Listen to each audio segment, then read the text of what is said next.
बिस्मिल्लाहिर्रहमानिर्रहीम। अस्सलाम वालेकुम स्टूडेंट्स। आपने देखा कि हमने अपने पिछले लेक्चर में किस तरह से method of separation of variables को डेवलप किया। आज हम उस मेथड की एप्लीकेशन देखेंगे इन सम पर्टिकुलर एग्जांपल्स जो हम फिजिकल प्रॉब्लम से लेते हैं। तो आप इस बात को ज़हन में रखें कि इस सारी गेम के अंदर हम फोकस कर रहे हैं अपने solution of partial differential equations को, ठीक है। और हम अपना सोल्यूशन जो ले रहे हैं वो इस टाइप का ले रहे हैं कि उसको सेपरेट करते हैं एक्स कंपोनेंट में और उसका जो वाई कंपोनेंट है उसमें भी। यानी आपके पास दो वेरिएबल हैं तो हम ऐसे दो फंक्शन लेते हैं, x of x and y of y जी। तो उसके बाद मेरे पास दो ऑर्डिनरी डिफरेंशियल इक्वेशंस आ जाती हैं, यानी एक पार्शियल डिफरेंशियल इक्वेशन से मैं दो ऑर्डिनरी डिफरेंशियल इक्वेशन डेवलप कर लेता हूँ जी। और इस लेवल में हम फिलहाल सिर्फ विद टू वेरिएबल्स ही हम इसको डील करेंगे जी। हम टू से ज़्यादा वेरिएबल्स की बात नहीं करेंगे जी।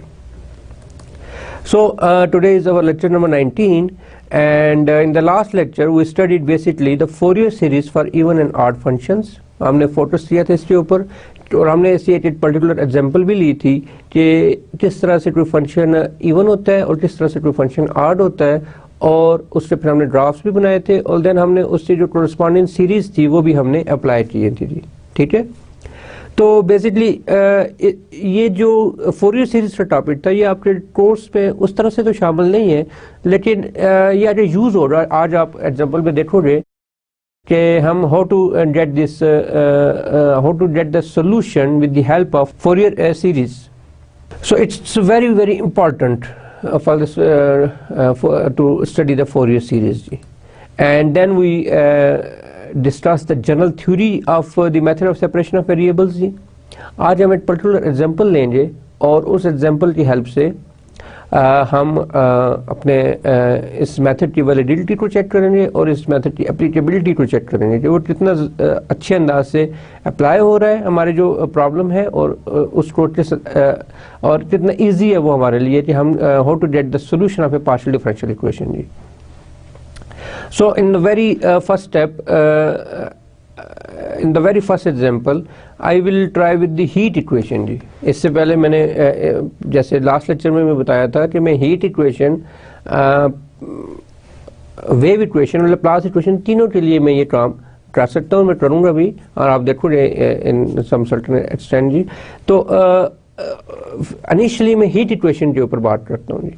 और हीट इक्वेशन की मॉडलिंग जब हमने की थी तो फॉर वन डायमेंशनल केस उसमें हमने देखा था कि वो डिस्प्लेसमेंट के ऊपर भी डिपेंडेंट है और टाइम के साथ भी डिपेंडेंट है, और उससे जो टाइम के रेफरेंस से डेरिवेटिव है वो एक डेरिवेटिव है और डिस्प्लेसमेंट के रेफरेंस से उसके पास दो डेरिवेटिव आ जाते हैं, ठीक है। तो वो जो हीट इक्वेशन थी वो समथिंग लाइक दैट, इस तरह की हीट इक्वेशन थी you T of H T is equal to U H H of H T जी, ठीक है। तो इसमें मैंने K2 ले लिया और इसको देन इसके साथ मैंने सॉल्व कर रहा हूँ जी। तो बेसिकली इससे फिजिक्स क्या है कि इसके रॉड के, मैं क्योंकि वन डायमेंशन की बात करूँ तो मैं रॉड की बात करूँगा जी, ठीक है। Rod with zero temperature at the end points जी। तो क्योंकि एंड पॉइंट्स के ऊपर वो उसका जीरो टेम्परेचर है तो u अगर मेरा टेम्परेचर है तो जीरो टी यानी इनिशियल पॉइंट के ऊपर वो जीरो होगा और यू एल टी यानी फाइनल पॉइंट के ऊपर भी वो जीरो होगा जी, ठीक है। और उसका जो इनिशियल कंडीशन है जो वो एच जीरो यानी जब टाइम जीरो था तो आपका टेम्परेचर जो है वो लेट से वो एक फंक्शन ऑफ एक्स था जी, ठीक है। और this is your basic model जी। आपने इस मॉडल को मैथमेटिकल मॉडल को डेवलप भी किया है, फार्मूलेट भी किया है अपने पिछले लेक्चर्स में, और अब हम इसको इससे सॉल्यूशन की तरफ जा रहे हैं कि how to get the solution of this mathematical model जी, ठीक है। तो इसलिए मैं सेपरेशन ऑफ वेरिएबल्स को अप्लाई करूँगा, और सेपरेशन ऑफ वेरिएबल्स का जो बेसिक कंसेप्ट है वो आपको पता ही है कि मैं बेसिकली ट्राई करूँगा कि मेरी ये जो पार्शियल डिफरेंशियल इक्वेशन है ये किसी तरह से रिड्यूस हो जाए ऑर्डिनरी डिफरेंशियल इक्वेशंस में, यानी दो इक्वेशंस आएंगी आपके पास, क्योंकि यहाँ पे आप दो इंडिपेंडेंट वेरिएबल्स के साथ डील कर रहे हो एक्स एंड टी। तो आपके पास एक ऑर्डिनरी डिफरेंशियल इक्वेशन आएगी with respect to x and the second one is with respect to t. So आपके पास ये दो इक्वेशंस आ रही हैं और आपने इन दोनों को फिर सॉल्व करना है, जो मैं अभी सॉल्व करूँगा आपके सामने जनरल केस लेके, और देन इंशाल्लाह हम इससे कुछ आगे एक्सरसाइजेस भी करेंगे। और यहाँ पे देखिए मैंने इसको जनरल रखा है कि मेरा इनिशियली मेरा टेम्परेचर जो है उसमें मैंने फंक्शन ऑफ एच लिया है जी, और वो कोई भी फंक्शन हो सकता है, H sine H cross H H कोई भी multiple H cube something like this is a function of H, ठीक है। तो इसके बाद जब हम पर्टिकुलर एग्जांपल्स कर रहे हैं तो हम एफ ऑफ एच को वैल्यू भी असाइन करके देखेंगे कि एग्जैक्ट सोल्यूशन आपके पास क्या आता है जी, ठीक है। तो फिलहाल ये जनरल मॉडल लिया है और इसमें मैंने एंड स्टेबल टेम्परेचर 0 लिया है जी, ठीक है। This is on at H is equal to 0 पे मेरे पास टेम्परेचर 0 है, और at H is equal to L के ऊपर मेरे पास अगेन टेम्परेचर 0 है जी।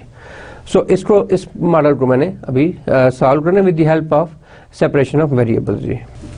So the given model is, if I write in this way, u of t ht is equal to u h sets of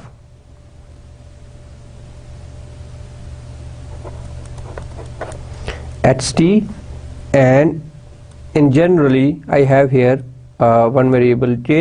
This is thermal conductivity, and if I put k is equal to 1, then this is a very simple problem, and if k has some value, then of course k multiple इसके साथ आ रहा है जी। सो इसको जब मैं इसका जो initial condition है वो u of 0t this is equal to 0 and u of lt this is equal to 0 for t is greater than 0, यानी at h is equal to l के ऊपर भी टेम्परेचर 0 था and at h is equal to 0 के ऊपर भी temperature 0 है, and u of h0 this is equal to f of h, and this is something like that 0h less than LJ. So this is my problem, and I am going to find the solution of this problem. This means I am going to find the temperature u of ht. Basically मेरा objective है कि मैं u of ht को कैसे find out करता हूँ। सो इससे solution के लिए जब मैं जाऊँगा तो आप देखें कि अब it's a function of h and t। सो मेरा जो u ऑफ एच टी होगा, मैं इसको इस तरह से लेता हूँ H of H and T of T, ठीक है। लास्ट लेक्चर में मेरे पास एच और वाई में था तो मैंने उस तरह से लिया, अब मेरे पास जो है ये एच और टी में है तो this is something like that H and T, this is H, sorry it is my hand writing is something, इसको मैं सही कर लेता हूँ। So this is h of h t of t, and this should not be equal to 0 जी, ये 0 नहीं होना चाहिए। Why? Because if this is 0, अगर मैं इसको यहाँ पे सब्स्टिट्यूट करूँगा तो ये इक्वेशन मेरी ट्रिवियल सोल्यूशन की तरफ जा रही है जी, तो ये मुझे ट्रिवियल सोल्यूशन मिल जाएगा इसका, ठीक है। और ऑफ कोर्स ये इनिशियल कंडीशन को भी सेटिस्फाई फिर नहीं कर रहा होगा, क्योंकि अगर ये 0 हो तो एफ ऑफ एक्स को फिर मुझे 0 होना पड़ेगा, तो ये ना 0 होना इसका बड़ा ज़रूरी है, ठीक है।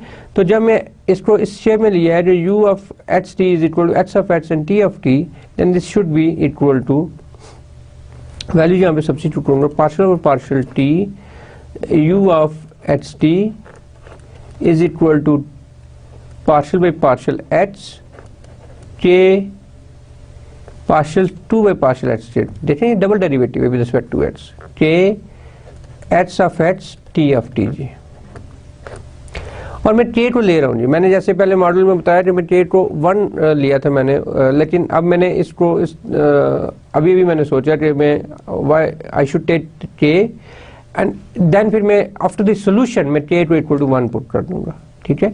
सो दैट अगर आपके पास k की वैल्यू भी आ जाती है इन योर एक्सरसाइज और इन योर असाइनमेंट और इन योर सेशनल और क्विज, तो आप इसको एड्रेस कर सको उसको, ठीक है। So the k must be here, k is the thermal conductivity, और ये वेरिएबल आपको पता है कि हमने इसको देखा था जी। तो first I thought I should do this with k is equal to 1, but right now I thought why not I do this for general k, so that you can deduce your result by just substituting the value of k in that particular solution. So this is equal to u of ht, and u of ht की value क्या थी जी, partial और partial t, this is h of h and t of t, and this is equal to partial 2 by partial h square, and this is k outside हो गया जी, तो this is h of h and t of t। और अगर आप मुझे allow करो तो ये मेरे पास सिचुएशन कुछ इस तरह की बन जाती है कि टी के रेफरेंस के साथ ये कांस्टेंट हो रहा तो ये आउट हो जाएगा, h of x, and this is partial t by partial. Of course जब ये पार्शियल सिंपल इस फंक्शन के ऊपर डेवलप होगा तो ये D T by D T बन जाएगा जी, ठीक है. And this is equal to T of T as it is and D two H by D H square, ठीक है. और इसको फिर मैं सिंपली सेपरेट कर सकता हूँ कि or I should write this notation partial t by D t, इसको मैं लिखता हूँ टी डॉट, और d h by D h को मैं लिखता हूँ h prime. So this is something like that h of H t bar of t k t of t h double prime जी. टी को इधर डिवाइड कर दें. देखिए इंतहाई सिंपल इक्वेशन बनी है मेरे पास. लास्ट एग्जांपल हमने देखी थी तो हमें काफ़ी कुछ उसमें कैलकुलेट करना पड़ रहा था, लेकिन यहाँ पे जस्ट आप इसको इससे डिवाइड कर दें तो is equal to h double power of h, and you can see that this is a function of h only and this whole term is a function of t only. So the only one possibility I should write here, since the left hand side is a pure function of y, t, pure function of t, and the right hand side is a pure function of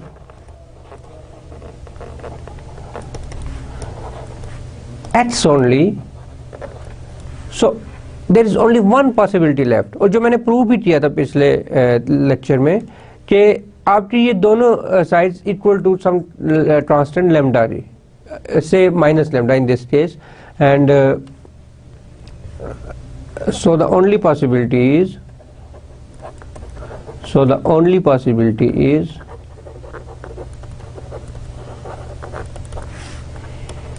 that the both sides equal to a, that both sides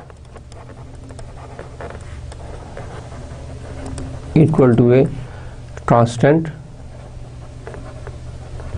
and we say that constant say that minus lambda, ठीक है. तो आपकी एक equation आ गई h double prime और h is equal to minus lambda and t prime और k t is equal to minus lambda जी. अब आपको माइनस लैम्डा लेने की समझ आ रही होगी क्योंकि इंतहाई सिंपल इक्वेशन है. तो इसको जब मैं मल्टीप्लाई करूँगा तो एक साइड पे करूँगा तो वो प्लस साइन आ जाएगा. तो प्लस साइन ऑफ कोर्स एक इजी वे है उसको देखने का. अगर इसको सिंपल लैम्डा भी लूँ तब भी मुझे कोई इशू नहीं है. Then of course I can do this, but for my own मेरी अपनी आसानी के लिए मैं इसको माइनस लैम्डा लूँगा जी. सो इसको मैं ऐसे लिख सकता हूँ minus lambda h, and this is t prime is equal to minus lambda k of t, or something like that, h prime plus lambda h. This is equal to 0, a one ordinary differential equation with double derivative, and the other one is plus lambda k t. Of course this is equal to 0, and this is the another ordinary differential equation. ठीक है. This should be dot. Actually मैंने इसको पहले ही define कर दिया था just एक दूसरे से सेपरेट करने के लिए कि ये किस रेफरेंस से ये हो रहा है, ठीक है. तो this is dot. Now the same thing applies on your boundary conditions जी. अगर मैं इसको लेके चलना चाहूँ, सॉल्व करना चाहूँ, तो फिर मुझे बाउंड्री कंडीशंस चाहिए क्योंकि एक्स जो है वो वेरिएबल है जो रिप्रेजेंट कर रहा है, वो डिस्प्लेसमेंट को रिप्रेजेंट कर रहा है. तो बाउंड्री कंडीशन जो थी मेरे पास वो थी u ऑफ 0t 0 के इक्वल. टेम्परेचर 0 था मेरा जब टाइम जब the start of the rod, यानी if this is a rod then at h is equal to 0 पर या एट h इज 0 के ऊपर टेम्परेचर 0 था, और similarly at h is l के ऊपर भी टेम्परेचर 0 था जी. तो जब ये आ गया तो u ऑफ एक्स वाई हमें पता है कि किससे इक्वल है, वो है h of x y h of u of h t, sorry not x y, so t of t g. तो u of 0 t ये किस से इक्वल होगा, this is equal to h of 0 t of t जी, and we have this equal to 0 since u of 0 t is equal to 0, therefore this implies h of 0 t of t is equal to 0 जी। ये दोनों terms multiply होकर 0 हो रही हैं। अब या तो ये 0 है या ये 0 है, either one of them is 0, otherwise there is no other possibility ji. t of t को मैं 0 नहीं ले सकता, t of t is not equal to 0. Why? Because if I take to the t of t is equal to 0, then this term goes to 0, तो u of h t is equal to 0 हो जाएगा। और u of h t के लिए मैंने जो पहली condition लगाई थी, यहाँ पे आप देखो वो नॉन जीरो होना चाहिए for non trivial solution, otherwise I will get the trivial solution. So t of t is not equal to 0. This implies h of 0 is equal to 0 जी। ठीक है, एक बाउंड्री कंडीशन मेरे पास आ गई। अब सिमिलरली अगर मैं इसको देखूं, मैं नेक्स्ट पेज पे चला जाता हूं, तो अगर मैं देखूं कि u of l t 0 था, तो u of l t किससे इक्वल था, h of l and t of t इससे इक्वल हो गया। तो t of t जो है वो 0 नहीं हो सकता, सिंस therefore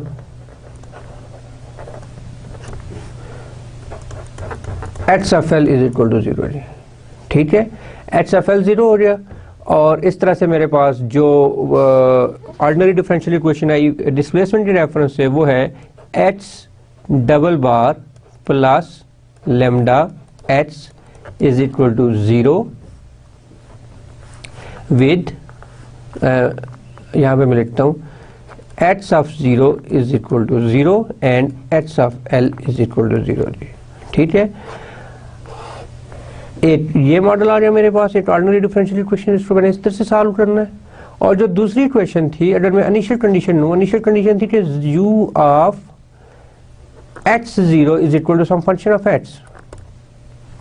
अगर मैं इसको इक्वल टू 0 लेता हूँ, u of h0 क्या होगा, h of h t of 0 is equal to f of h। तो अब यहाँ से कोई रिजल्ट नहीं हमें मिल रहा, तो t of 0 क्या होगा, f of h divided by h of h, something like that। तो it is a very complicated situation जी। सो हम इसको इस अंदाज से डील नहीं करेंगे, हम बेसिकली जब फाइनल सोल्यूशन आ जाएगा तो हम वहाँ पे सब्स्टिट्यूट कर देंगे अपना इनिशियल कंडीशन को, so that to get the जब मेरे पास फाइनल सोल्यूशन आ जाए तो वो इनिशियल डेटा को भी सेटिस्फाई करेगा, और फिर मैं वहाँ से अपना जो अभी फाइनल सोल्यूशन होगा टी ऑफ 0 की वैल्यू जो होगी वो मैं वहाँ से कैलकुलेट कर लूँगी।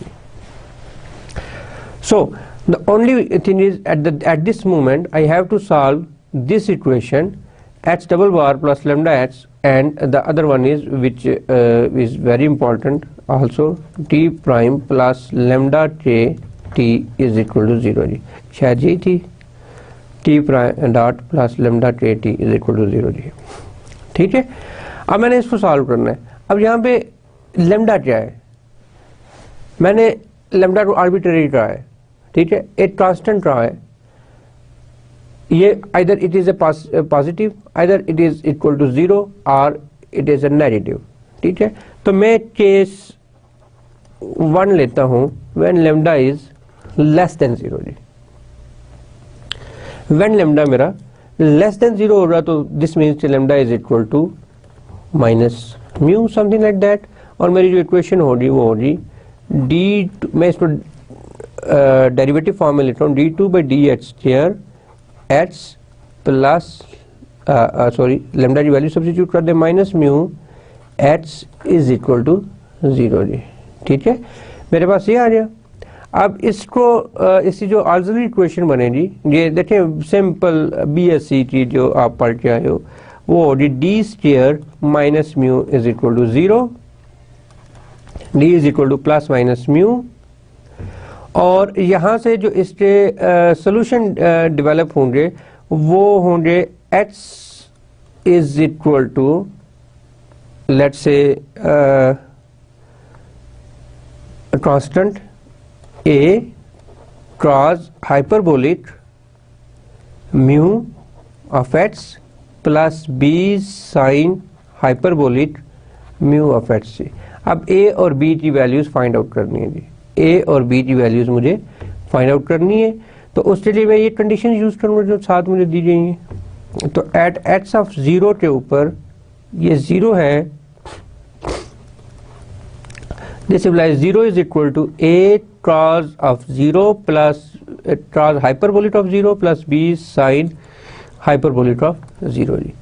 b sin hyperbolic of 0 0 होता है और ये जो टर्म है cos hyperbolic 0 this is equal to 1, so this term goes to 0 and this term 0 is equal to a into 1 implies a is equal to 0 ji.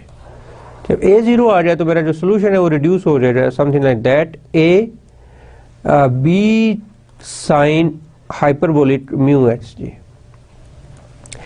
Now for the second condition x of l, मैं b को find out करना चाहता हूँ जो मेरा constant है। तो x of l, बल्कि मैं यहाँ साथ ही लिखता हूँ, x of l is equal to 0, this implies 0 is equal to b sin hyperbolic mu of l, x की बजाय मैंने l सब्स्टिट्यूट कर दिया। तो ये कब 0 होगा? देखें ये दो मल्टीपल हैं, ये कांस्टेंट है और ये है जी। अब ये आपस में मल्टीप्लाई होकर आपको 0 दे रहे हैं, कंसंट्रेट ऑन दिस जी। सो ये जब 0 दे रहे हैं तो आइदर दिस थिंग इज 0 और दिस थिंग इज 0, लेकिन ये सिर्फ साइन हाइपरबोलिक फंक्शन जो है, साइन हाइपरबोलिक फंक्शन ये सिर्फ एक पॉइंट के लिए 0 होता है जी। और वो कौन सा है? Sine hyperbolic 0 is equal to 0। This means मेरा l जो है वो 0 होना चाहिए। जब मेरा l 0 होगा तो मेरा जो फिजिकल प्रॉब्लम है वो खत्म हो जाएगा, बिकॉज l को नॉन 0 तो मेरा इनिशियल पॉइंट था। अगर मैं रॉड ही ऐसा लेता हूँ जिसकी लंबाई 0 है, l इज 0 है, तो वो मेरा प्रॉब्लम ही नहीं रहेगा, ठीक है। So it is not acceptable to set this thing equals to 0 जी। So the only possibility is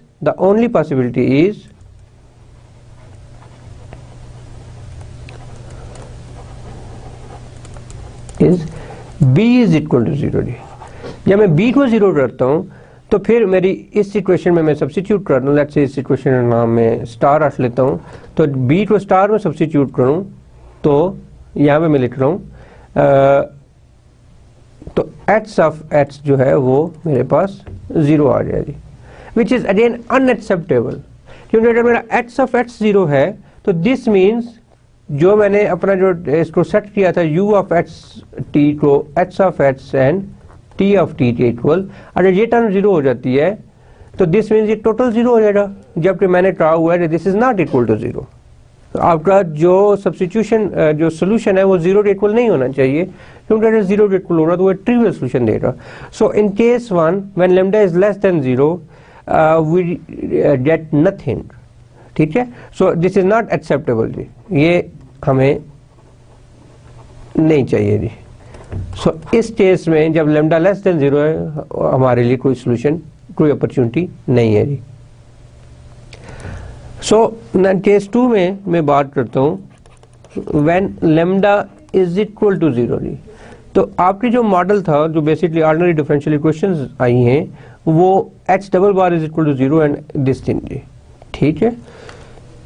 तो आपके पास आ गया h double bar is equal to 0, h of 0 is equal to 0 and h of l is equal to 0 जी, ये आ गया। अब आप इसको इंटीग्रेट करोगे तो ये क्या आ जाएगा, or in other words my D stair is equal to 0। मैं आपको उसके साथ टैली कराता हूँ जिस तरह से हमने बीएससी में किया था, D stair is equal to 0 और this implies D is equal to repeated roots आ गए, तो एक्सपोनेंशियल फंक्शन इन्वॉल्व हो रहा, तो समथिंग लाइक दैट जो सोल्यूशन हो रहा h of x is equal to 1 plus h into of course a plus b h into e raise power 0h। जब रिपीटेड रूट्स आ रहे हैं तो फिर मैं इसको इस तरह से करता हूँ, ए पॉलिनोमियल इंट्रोड्यूस कराता हूँ और e पावर 0x, और ये मैं ODEs को दे चुका हूँ। जब मैंने BSc में हमने ऑर्डिनरी डिफरेंशियल इक्वेशंस पढ़ी थी तो वहाँ पे ये फर्स्ट एक्सरसाइज है मेरा ख्याल है। मैं जब यहाँ पे आता हूँ तो क्योंकि जो चीज़ें यूज़ हो रही हैं, अब देखिए मैं ODEs नहीं पढ़ा सकता यहाँ पे, क्योंकि अगर मैं ODEs शुरू कर दूँ तो फिर मेरे लिए काफ़ी डिफ़िकल्टी हो जाएगी कोर्स सॉल्व करना, ठीक है। तो मुझे PDEs ही पढ़ानी पड़ेंगी, लेकिन मैं आपको रेफरेंस दे रहा होता हूँ, ये चल रहा होता है, ठीक है। तो this is equal to nothing but a plus B H D. तो जब आपका h 0 था, h of 0 is equal to 0 implies a plus B into 0 is equal to 0 जी। जब h ऑफ 0 था तो ये चीज़ 0 होगी, तो a इज इक्वल टू 0, ये टर्म आ गई मेरे पास। और सिमिलरली जब h of l is equal to 0 था तो h ऑफ l क्या होगा, ऑफ कोर्स जब a 0 हो जाए तो h ऑफ x रिड्यूस हो जाएगा इस फॉर्म में सिर्फ b ऑफ x में जी, ठीक है। यहाँ से जब मेरा a 0 आ जाए यहाँ पे सब्स्टिट्यूट करूँगा तो फिर आई कम इन दिस सिचुएशन जी, ठीक है। तो h of l is equal to 0, तो h ऑफ l की वैल्यू क्या आ रही है, bl is equal to 0, and of course l 0 नहीं हो सकता, ठीक है। l कैन नॉट बी 0 क्योंकि l तो लेंथ है, ठीक है, लेंथ तो 0 नहीं हो सकती। तो the only possibility is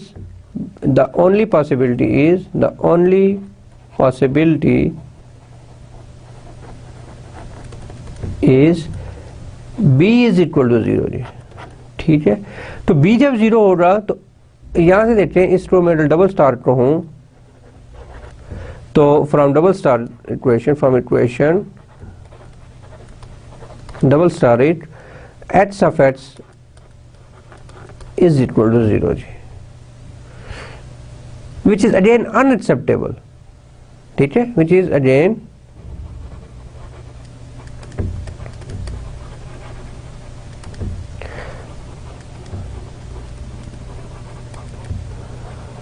why? Because if h of x is equal to 0 then u of ht is equal to 0, तो आपका जो इनिशियल जो आपने आपका जनरल सोल्यूशन वो 0 हो जाएगा और ये आपका नॉन ज़ीरो होना चाहिए, this must be non zero, ये हमारी बेसिक कंडीशन है जी। अदरवाइज 0 के ऊपर तो हमारे पास ट्रिवियल सोल्यूशन तो है ही है ना, हम एक नॉन ट्रिवियल सोल्यूशन को सर्च कर रहे हैं। So this case is also rejected जी। So the only possibility is when lambda is greater than 0, तो फिर हम सोल्यूशन सिर्फ लेंगे जब लैम्डा पॉजिटिव होगा जी, ठीक है। So when lambda is case 3 में जब हम इसको डिस्कस करेंगे, केस 3 में व्हेन लैम्डा इज पॉजिटिव, जब लैम्डा पॉजिटिव होगा तो फिर मेरे पास ये आ जाएगा, जो इक्वेशन मेरे पास हो रही है वो d2h by dh square plus lambda h is equal to 0 with h of 0 is equal to 0 and with h of l is equal to 0। Let's say मेरी इक्वेशन 1 है, मेरा बेसिक केस ही यही है जी जो मुझे सोल्यूशन दे रहा है जी, ठीक है। तो इसलिए प्लीज़ ट्राई टू आप कंसंट्रेट करें इसके ऊपर कि how to get this kind of solution. तो हमें क्या करता हूँ, इसकी जो ऑक्सिलरी इक्वेशन हो रही है वो हो रही है something like that, D square plus lambda is equal to 0, sorry, and यहाँ से फिर मुझे d is equal to plus minus iota lambda आ गया जी मेरे पास। और जब मेरे पास इमेजिनरी रूट हूँ तो इसका जो सोल्यूशन होगा इस ऑर्डिनरी डिफरेंशियल इक्वेशन का, और ये मैं टेक्निक सीख के आया हूँ, और it's a very simple equation, it's a very very simple homogeneous second order ordinary differential equation, ठीक है। और इसको मैं देख के आया हूँ। तो h of x is equal to, this is h of x, this is let's say a cos of square root of lambda h plus b sine of square root of lambda h जी, ठीक है। तो this is h of x ji.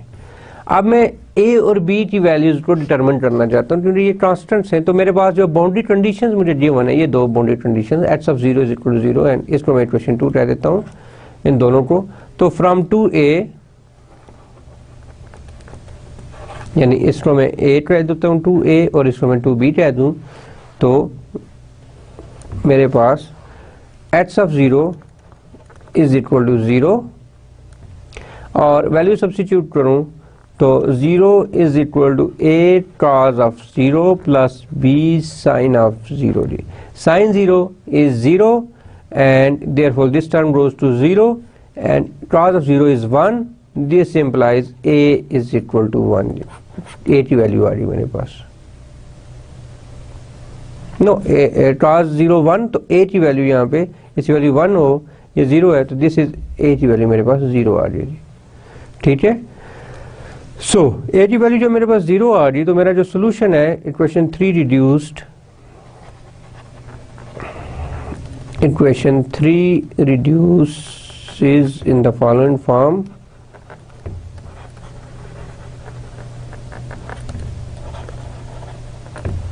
In the following form, in the way वो क्या हो जाएगी जी तो a 0 हो गया तो this is b sin square root lambda of x जी.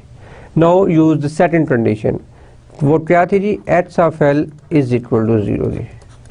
तो जब मैं इसी वैल्यू यहाँ पे पुट करूंगा तो ये this is h of l this is 0 is equal to b sin square root lambda of l.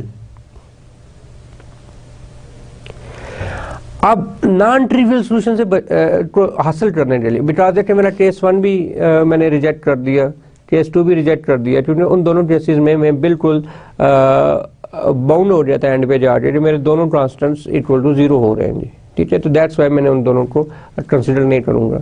लेकिन इस प्रॉब्लम में अगर इसको देखें आप तो ये 0 हो सकता है. Sine square root of lambda l can be 0. ठीक है. साइन की वैल्यू 0 कब होती है जब वो पाई का मल्टीपल हो जस्ट इंटीजर के साथ पाई का मल्टीपल हो. 0 पे साइन 0 होता है पाई पे 0 होता है 2 पाई पे 0 होता है 3 पाई पे 0 होता है. सो इस तरह से हम इसको देख सकते हैं. तो ये जब तो इसका मतलब ये टर्म 0 हो सकती है. सो देयरफॉर दिस इंप्लाइज तो फॉर बी तो मैंने नॉन 0 रखना है. वाई मैं इसको 0 कर रहा हूँ तो बी को नॉन 0 रखना है. अगर बी भी मैंने 0 ले लिया तो मेरी जो सोल्यूशन है वो फिर ट्रिवियल आ जाएगा मेरे पास और उसे मैं अवॉइड कर रहा हूँ.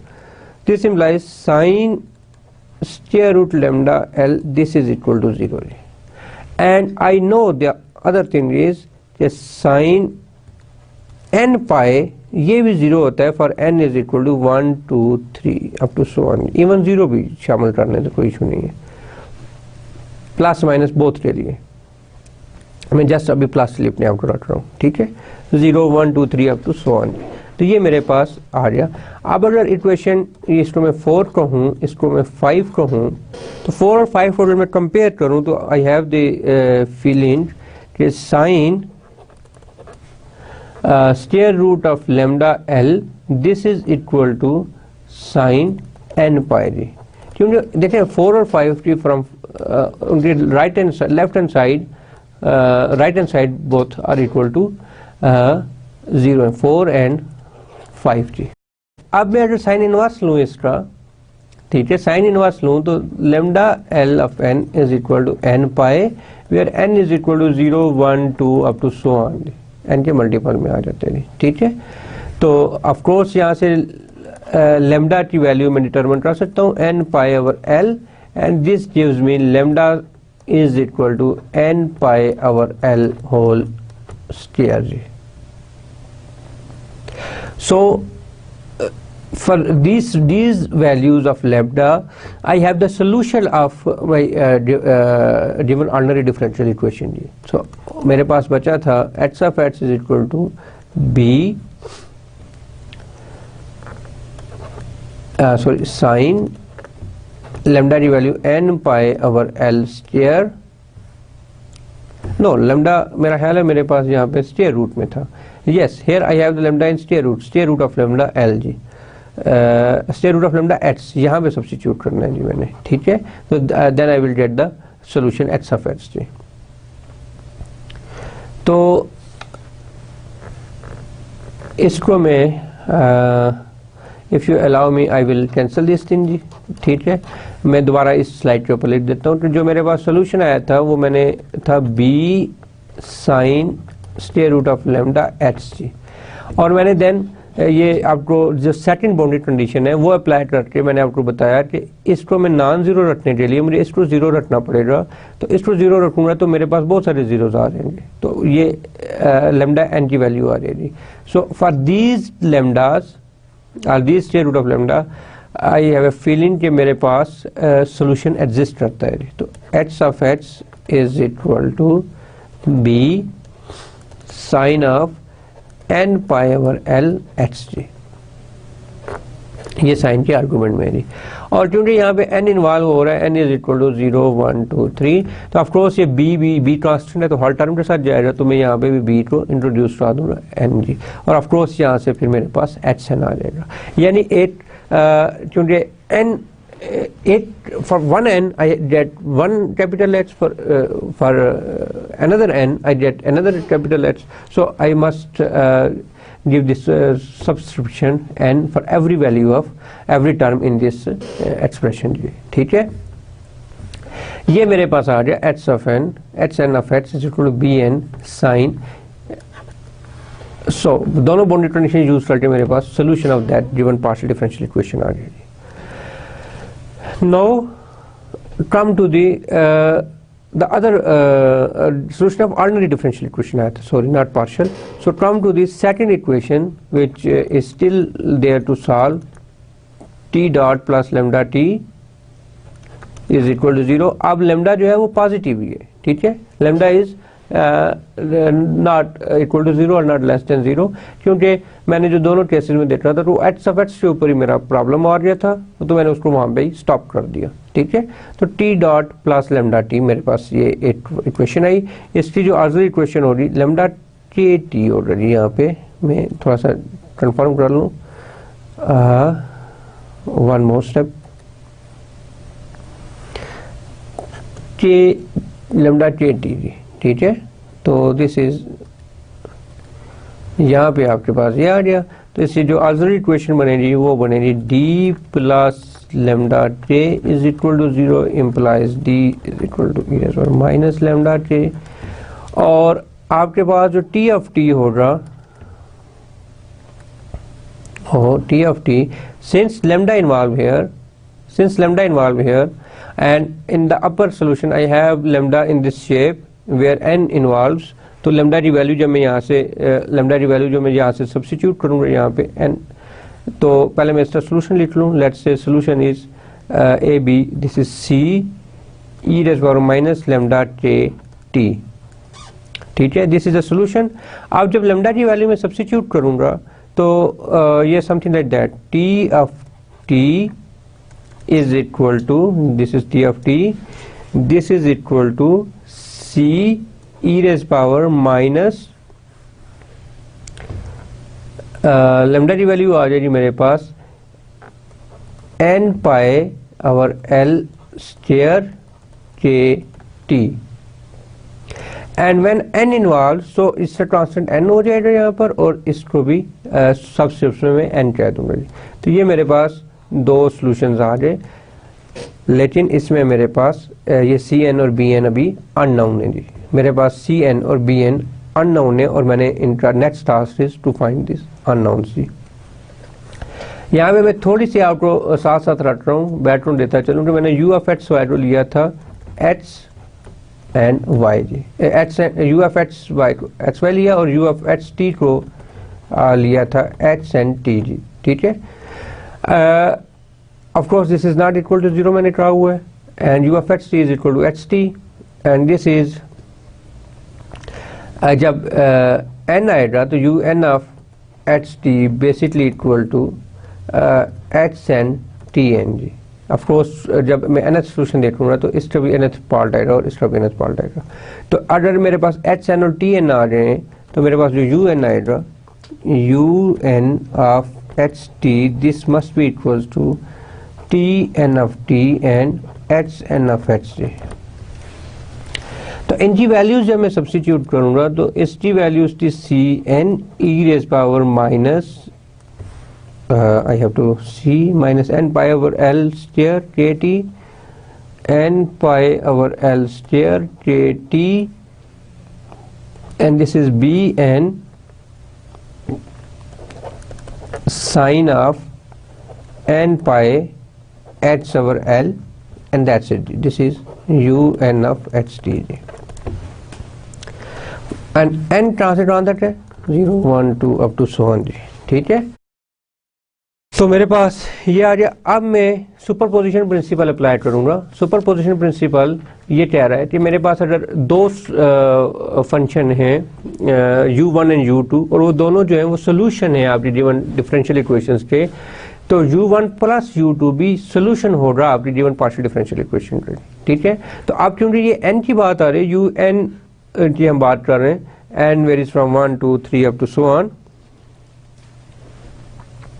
एंड रिमेंबर यहाँ पे मुझे n को 1 लेना चाहिए क्योंकि n 0 के ऊपर ये एग्जैक्टली 0 हो जाएगा, and but for n is equal to pi may be this l is different from pi, so I can get the solution, so I can not take n is equal to 0, so my n is equal to 1 2 up to so on जी। In the previous I took here I said that for every value of n, this for n is equal to 0, even this is 0, and for n is equal to everything is 0. लेकिन जब मैं यहाँ पर आता हूँ तो फिर मैं जब सोल्यूशन देखता हूँ तो ट्रिवियल सोल्यूशन से बचने के लिए, to avoid the trivial solution, may be my l is different from pi, if my l is different from pi, or if exactly equal to pi, तो n को मैं अगर अब मैं यहाँ पे n को 0 नहीं लूँगा। Why? The reason is because if I took the n is equal to 0, so this whole term goes to 0. Okay, so this is a little mistake which I realized in this final slide. So therefore I have to take n is equal to 1. अब मैं वो सारी slide दोबारा क्या करूँ, बस आपको मैंने बात बता दी कि इसके ऊपर ये 0 पे हम क्यों नहीं ले रहे थे, ठीक है। तो इसको मैं लिख सकता हूँ b n c n sine n pi h over l e raise power minus n pi over l square k t, and this is u n of H t. और इसको अगर ये दोनों कांस्टेंट्स हैं, let's say e n is equal to b n n c n, तो मेरी जो ये रिड्यूस हो जाएगी u h t u n h t e n sine n pi h over l e raised power minus n pi over l square k t। ये मेरे पास आ रही इक्वेशन जी u n of h t जी। ये मेरे पास फाइनल सोल्यूशन आ गया, but still it is for discrete solution for n is equal to 1 2 up to so on for every value के लिए। n की 8 वैल्यू के लिए मेरे पास 8 सोल्यूशन है, n की दूसरी वैल्यू के लिए मेरे पास दूसरा सोल्यूशन है। सो लेकिन ये वो फिर भी सोल्यूशन है, u1 is a solution, u2 is a solution, u3 is a solution. तो by principle of superposition, by principle of superposition I know that, or I know that कि अगर u1 एंड u2 सोल्यूशन है तो इनका जो सम है वो भी सोल्यूशन है, और सम को मैं ऐसे लिख सकता हूँ n varies from 1 to 2 un, ठीक है। अगर मैं 3 हूँ मेरे पास सोल्यूशन, तो ये n वेरीज फ्रॉम 1 to 3 हो जाएगा।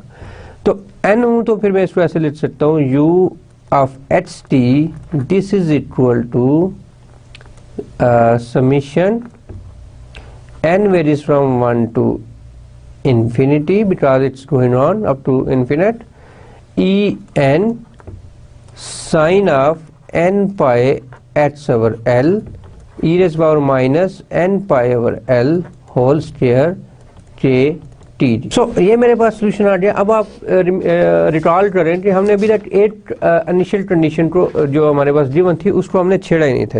इनिशियल कंडीशन को हमने अभी तक डिस्कस ही नहीं किया। Now this is the point. अब जब मेरे पास फाइनल सोल्यूशन आ गया तो मैं अब यहाँ से जो इनिशियल कंडीशन इनिशियल डेटा से ये एक कांस्टेंट मेरा रहता है ई पावर ई एन, इसको मैं इवेलुएट कर सकता हूँ जी, ठीक है। ये ई एन को मैं वो कैसे कि जब मैं यू ऑफ एच 0 लेता हूँ तो this is equal to t 0 के ऊपर मेरा सोल्यूशन, इसको मैं ज़रा इसमें कर लूँ, ठीक है। ये मेरा सोल्यूशन है बट नॉट फाइनल सोल्यूशन जी। E n sine n pi h over l e power 0 जी। t 0 हो जाएगा तो ये होल टर्म 0 हो जाएगी, तो e पावर 0 1 होता है, और u of x 0 initial condition ये f ऑफ x से इक्वल था जी। So this is f of x, this is equal to summation n varies from 1 to infinity e n sin n pi h over l ji. So ये f of x आ गया। अब जब ये f of x आ गया, look at this, यहाँ पे ये sine series है और फोरियर सीरीज जो हमने लास्ट 2 लेक्चर्स में हमने उनको बड़ा फोकस किया था। अब मैं फोरियर, तो ये एक फोरियर कोफिशिएंट बन रहा है मेरे पास, जस्ट लाइक बी एन। तो आपके पास ये बी एन के इंस्टेड ये ई एन आ गया आपके पास, ठीक है। तो अब आप ई एन कैसे कैलकुलेट करोगे, जस्ट उसका कोफिशिएंट को एंटर लिखोगे, e n this is equal to 2 by l, let's say 0 to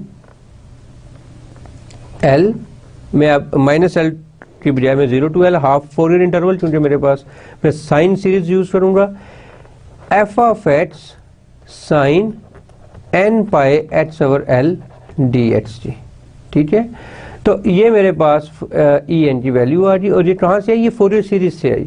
अब जब मेरे पास एफ ऑफ एक्स एक नाउन फंक्शन होगा, लेट्स से एक्स हो रहा है, या आगे मैं एग्जांपल्स करूंगा तो मैं आपको बताऊंगा, लेट्स से मेरे पास एफ ऑफ एक्स है, या f of x is equal to sine x cos x, कोई भी वैल्यू है, देन आप इसको सॉल्व करोगे जी, ठीक है। तो ई एन मेरे पास ये आ गया। दस the final solution is, thus the final solution of given partial differential equation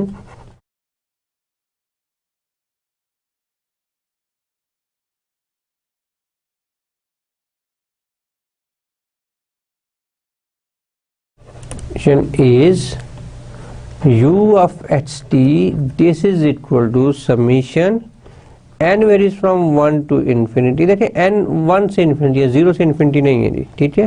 this is e n sine of n pi h over l e raise power minus n pi over l के t, ये स्टेयर था शायद गालिबन, जी हाँ, and with En is equal to, you can calculate this En from this thing, and thanks to Fourier, उसकी वजह से हम ये एफ ऑफ ये ई पावर एन का जो कांस्टेंट है यहाँ पे, ये जो इन्वॉल्व हो रहा है, ये हम इवेलुएट करने के काबिल हुए। Otherwise like to get this kind of constant it's very difficult thing जी। तो अब यहाँ पे ये बड़ा आसानी के साथ काम हो गया, 2 by l f of x sine n pi h over l जी, ठीक है। So this is your final solution of given partial differential equation जी। तो स्टूडेंट्स कैसा लगा आपको पार्शियल डिफरेंशियल इक्वेशन के सोल्यूशन को देखते हुए जी? ये जस्ट एक सिंपल मैंने एक प्रॉब्लम लिया, रॉड का हीट कंडक्शन इन 1 डायमेंशन, मैंने 2 डायमेंशन के ऊपर नहीं लिया, 1 डायमेंशन के ऊपर रहा, और मैंने इंतहाई सिंपलेस्ट प्रॉब्लम ये लिया कि मैंने कहा कि मेरा टेम्परेचर जो है एंड पॉइंट से ऊपर वो 0 है, ठीक है, और इनिशियल कंडीशन मैंने कोई एड्रेस किया था जी, ठीक है, यानी temperature at end points is equal to 0। अब मैं कुछ एग्जांपल्स लेता हूँ, कुछ एक्सरसाइजेस लेता हूँ, और उसको इस सोल्यूशन के साथ में कंपेयर करता हूँ, कैसे मेरा एग्जैक्टली जो मेरा फिजिकल प्रॉब्लम है उसका क्या सोल्यूशन आता है जी, ठीक है। So let's come to the point जी। So in first example I took this heat problem with K is equal to 1, my thermal conductivity is 1, and then my initial condition u of x 0 is a linear function of x, it's only a xg, ठीक है। So it's a very simple problem which I am going to solve, और मैं इसको सारा problem को solve नहीं करूँगा, मैं इसके जस्ट जो सोल्यूशन मैंने अभी भी डेवलप किया है उस सोल्यूशन की हेल्प से मैं इसका फाइनल आंसर निकालूंगा। और स्टूडेंट्स लेकिन ये मैं आपको बताता चलूँ कि अगर आपको कोई सेशनल या टर्मिनल में कोई इस तरह का क्वेश्चन आ जाए तो आप काइंडली उसको सारा सॉल्व करेंगे, ठीक है, प्रोवाइडेड अगर आपको सोल्यूशन दिया गया है तो फिर आप उसकी हेल्प से आप सॉल्व करोगे, अदरवाइज आपको वो सोल्यूशन सारे का सारा सॉल्व करना होगा। मेरी बात समझ आ रही है? तो मैं तो क्योंकि एक ही एक्सरसाइज को हम बार बार नहीं करना चाहते, तो इसलिए मैं जो अभी भी सोल्यूशन यूज़ किया है, फॉर एग्जांपल उसमें मैंने टे लिया था जनरल केस, तो अब मैं टे की वैल्यू को 1 ले लूँगा वहाँ पे, तो जस्ट 1 सब्स्टिट्यूट कर दूंगा, एफ ऑफ एक्स की बजाय मैं एक्स सब्स्टिट्यूट कर दूंगा और फिर मैं इसको सॉल्व करने की कोशिश करूँगा जी। So in exercise the first example जो मैं इसको देखना चाहूँगा वो मैंने रखी थी you t is equal to U H h and of course my u zero t is equal to 0 and u l t temperature मेरा 0 ये रही, ठीक है, एंड यू ऑफ एच 0 ये मेरा एच है, ठीक है, when t is greater than 0 and H lies between L and 0, ठीक है, राट इस में। तो मेरा जो सोल्यूशन डेवलप हुआ था अभी थोड़ी देर पहले लास्ट एग्जांपल में आप देख रहे हैं वो था u of H t this is equal to summation n varies from 1 to infinity en sin of n pi h over l and this is equal to e minus pi n over l square kt with en is something like that 2 by l 0 to l and here it must be 1 जी, l is equal to 1 जी, मैंने सोचा कि ये l is equal to 1 है जी, ठीक है, so this reduce to 0 u 1 t is equal to 0 जी, ठीक है। तो ये मेरा जनरल सोल्यूशन है 0 to l f of h sine n pi h over l dh जी। अब मैं ज़रा इसकी जो पर्टिकुलर वैल्यूज़ हैं वो मैं देखता हूँ, तो बल्कि आपके लिए होमवर्क है कि आप इसको सॉल्व करो, then you will reach on this equation u of H T is equal to summation n varies from 1 to infinity e n as it is sine l की वैल्यू 1 है तो this is sine n pi h and this is e raised power minus n square pi square and k की value भी 1 है तो this is t simple with e n is equal to 2 0 to 1 h sin n pi h dh। So students, after this solution, after the whole discussion which like I did right after just 5 minutes before, you will get the solution of this partial differential equation is this जी, ठीक है। अब issue ये है कि E N को ये मैंने solve करना है जी, ये वैल्यू फाइंड आउट करनी है, तो इसको मैं नेक्स्ट स्लाइड पे ले जाता हूँ। तो ई एन जो होगा, so en is basically equal to 2 0 to 1 h sin n pi h dh, ठीक है। तो en मेरे पास ये आ गया। अब इसके ऊपर बाई पार्ट्स फार्मूला अप्लाई होगा, this is 2 into h as it is, because x को मैं बाई पार्ट्स इसलिए करता हूँ, x को मैं एज इट इज इसलिए लेता हूँ, इसको जब मैं डेरिवेट करूँगा तो वो कांस्टेंट में रिड्यूस हो जाएगा। जब मैं इंटीग्रेट करता हूँ तो ये स्क्वायर क्वाड्रेटिक की तरफ चला जाएगा। तो जब भी याद रखें पॉलिनोमियल मल्टीप्लाइड विद ट्रिग्नोमेट्रिक और some other function, so you have to integrate that other function and differentiate your polynomial जी। देखिए अपने पॉलिनोमियल को आपने डिफरेंशिएट ही करना है कि उससे वो रिड्यूस हो जाएंगे टर्म्स से। साइन एन पाई का जो इंटीग्रल है वो होता है minus cos n pi h over n pi, this is 0 to 1 minus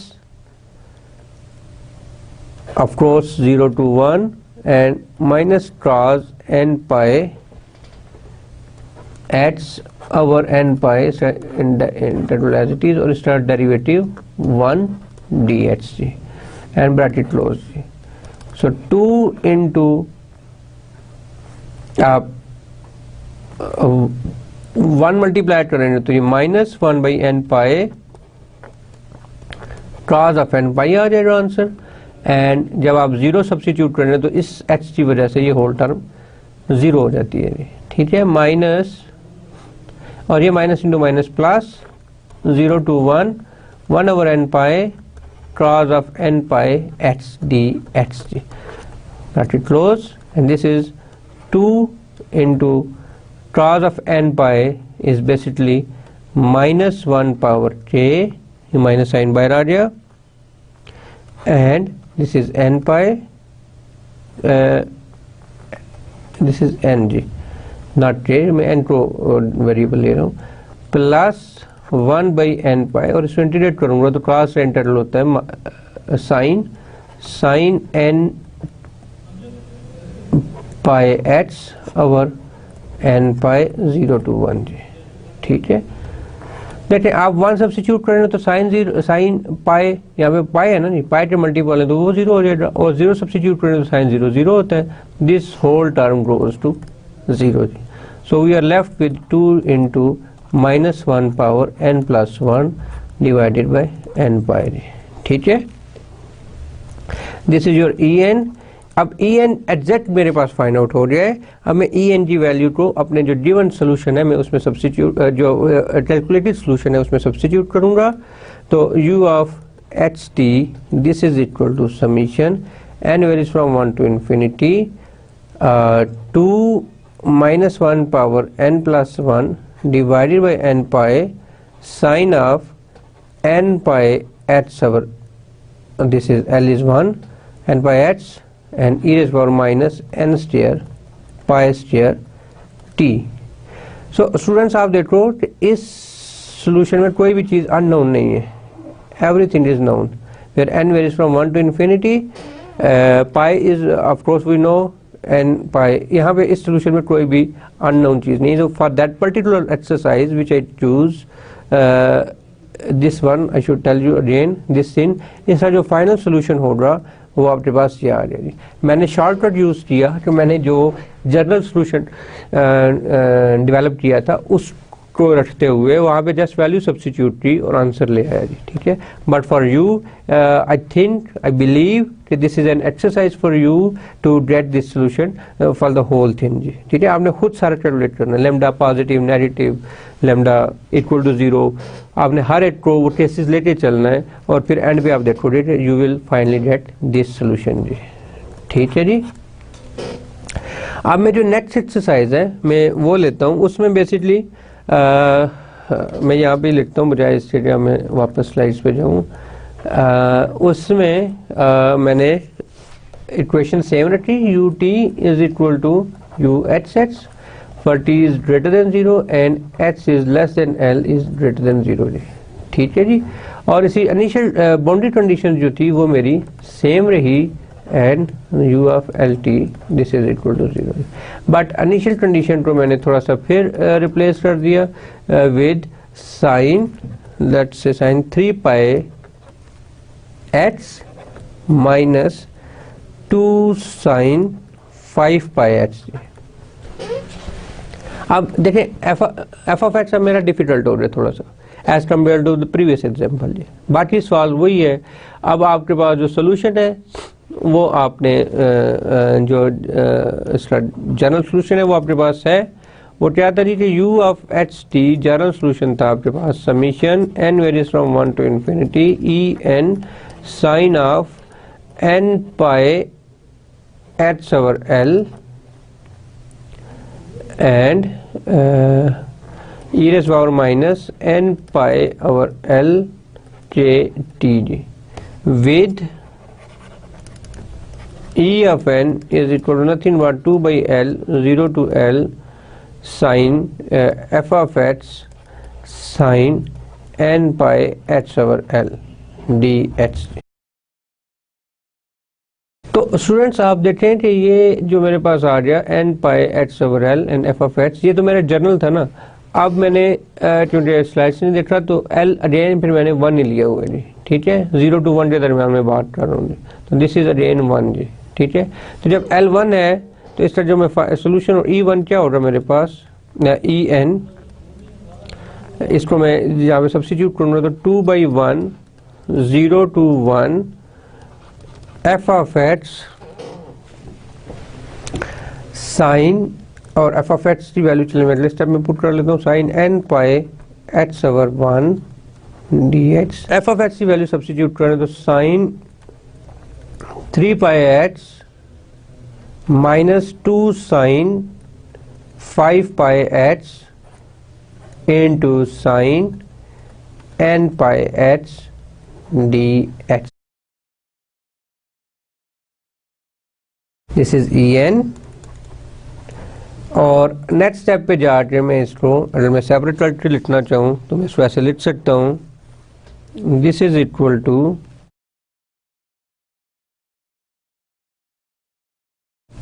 en, this is equals to, मैं यहाँ से ओहो 2 sine 3 pi x and sine n pi x dx जी।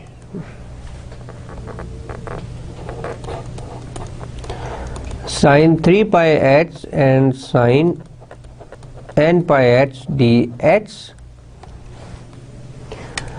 और ये जो है मेरे पास इसका जो सोल्यूशन आएगा 0 to 1, ऑफ कोर्स मेरे पास एक टर्म और भी थी -2, प्रीवियस जाता हूँ, 2 into 2 4 साइन 5 पाई एक्स और -4 0 to 1 sine 5 pi x and sine n pi x dx।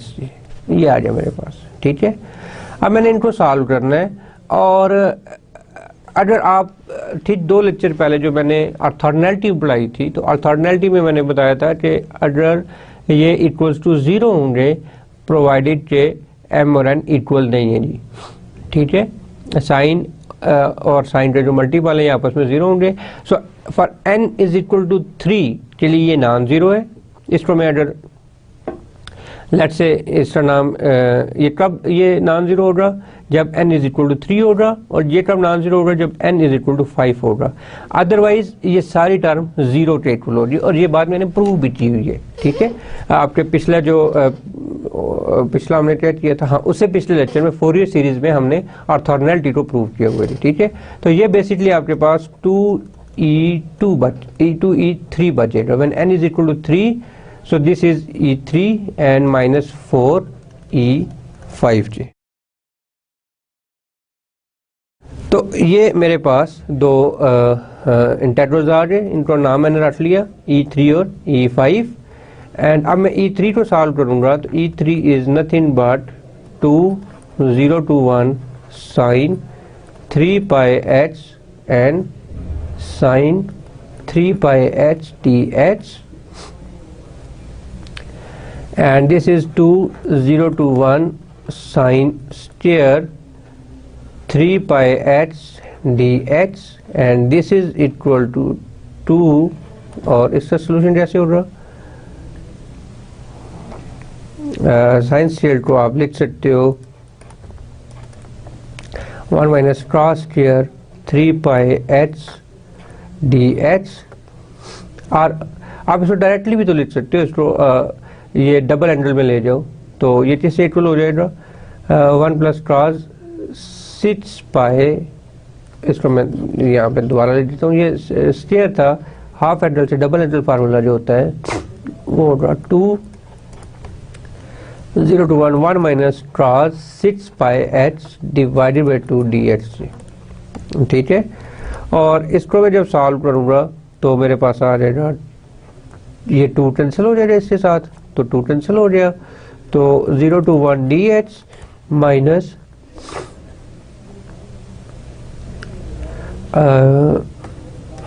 0 to 1 cos of 6 pi h dx। ये h 0 to 1 और cos ऑफ 6 पाई h की वैल्यू क्या आ रही, sine of 6 pi h over 6 from 0 to 1। देखते हैं 1 के लिए भी ये 0 है और 0 के लिए भी ये 0 है, so this goes to 0 and I am left only with 1। So E3 is equal to 1 and similarly आप इसी तरह से आप इसको सॉल्व करोगे तो E5 is equal to E5 भी आपके पास जब आप सॉल्व करोगे यहाँ पे -4 है तो ये आपके पास आंसर -2 आ जाएगा। This is your homework as well जी।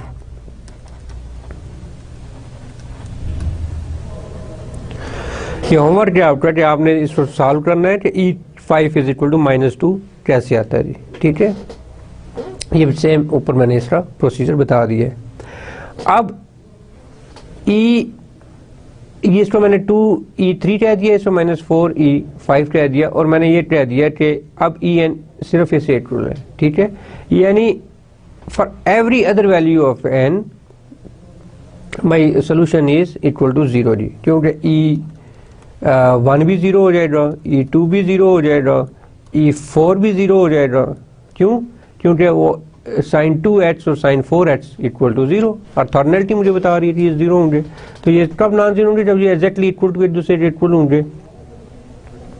तो मेरा जो सोल्यूशन था वो था u of ht summation n varies from 1 to infinity en sin n pi h over l, और ऑफ कोर्स l जो था वो 1 था, तो sin n pi h e raise power minus n square pi square t l1 है। और अब इसको जब मैं इसको खोलूंगा तो सिर्फ 2 टर्म्स के लिए मुझे सोल्यूशन मिल रहा है, बाकी रिमेनिंग हर टर्म के लिए वो 0 है। तो E3 sin 3 pi h e raise to the power minus 9 pi square t और प्लस E5 के लिए मुझे मिलेगा जी E5 sin n pi h, not n but n is 5 now, 5 pi h and e raised power minus 25 pi square t ji. E3 मेरे पास था 1, तो ये values आ रही है sine 3 pi h e raised power minus 9 pi square t, and इसकी value आ रही है -2 sine 5 pi x e raised power minus 25 pi square t जी। This is u of x t ji.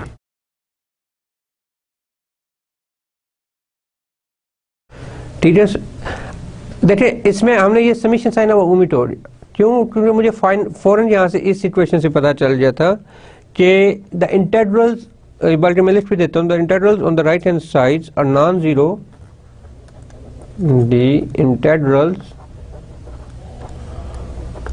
on the right hand side are non-zero when n is equal to 3 and n is equal to 5। ये सिर्फ इन दो के लिए वो non zero होंगे जी, otherwise हर term के लिए वो 0 हो जाएंगे। और फिर जब आपने ये देखा एन पे आके इसको एक्सपेंड किया तो E1 भी 0 हो गया, तो E1 की वजह से सारा 0, E2 0, E3 के लिए वो नॉन जीरो है, E4 0, E5 के लिए non zero, and the rest of every E we have a zero solution. So this is your final solution जी। सो स्टूडेंट्स, आज आपने देखा कि हमने method of separation variable apply किया रॉड के ऊपर, हीट कंडक्शन प्रॉब्लम के ऊपर, जिसमें हमने टेम्परेचर को एट द एंड 0 लिया था जी, ठीक है। कल हम इंशाल्लाह आज 0 लिया था, इसका मतलब हमने डिरिचलेट कंडीशंस को फॉलो किया था। कल हम इंशाल्लाह न्यूमन कंडीशंस के साथ हीट कंडक्शन प्रॉब्लम को सॉल्व करेंगे, और देन हम अपने आप को आगे लेके चलेंगे फॉर वेव इक्वेशन, ठीक है। तो आई होप कि आपको ये मेथड अच्छा लगेगा, बल्कि हैबिट डेवलप करें अपनी कैलकुलेशंस की। जब आप एक दफ़ा mathematics is without calculation is like imagination के साथ मैथमेटिक्स, ऑफ कोर्स जब आप बहुत ज़्यादा डेप्थ में हो, जब आपने अपनी ज़िंदगी के 25-30 साल आपने गुजार दिए हो, तो फिर आप एक वाट करने जाते हो और वापस आते हो, तो you can solve in your mind like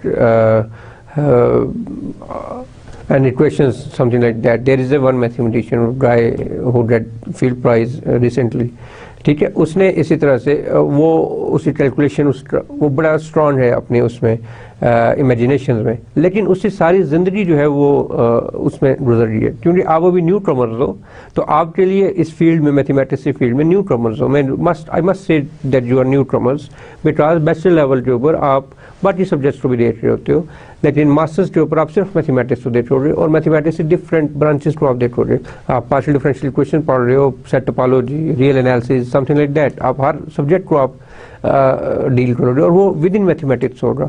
और हर सब्जेक्ट के लिए मेरी आपको ये एडवाइस है कि प्रैक्टिस करें। अब देखें, ये एक्सरसाइज थी, 2 एक्सरसाइज थी, ये मैंने डायरेक्ट सॉल्व की। आप इनको पूरा प्रोसीजर अप्लाई करें और आप सॉल्व करें, तो then finally you will reach on this final solution. ठीक है, आज के लिए होमवर्क भी काफ़ी है कि आपने 2 एग्जांपल्स दे दी और आप उनको सॉल्व करें। और इसके अलावा बहुत सारी इक्वेशंस हैं डेपनाथ के पास भी, और डेफिनेटली हैबरमैन में आपको काफ़ी ज़्यादा एग्जांपल, काफ़ी ज़्यादा एक्सरसाइजेज मिलेंगी इससे रिलेटेड। तो आई सजेस्ट कि आप वो सारे रीड करेंगी। कल हम इंशाल्लाह थोड़ा सा एडवांस प्रॉब्लम पढ़ेंगे फॉर हीट कंडक्शन। ठीक है, कल तक के लिए खुदा हाफिज़। अस्सलाम वालेकुम स्टूडेंट्स।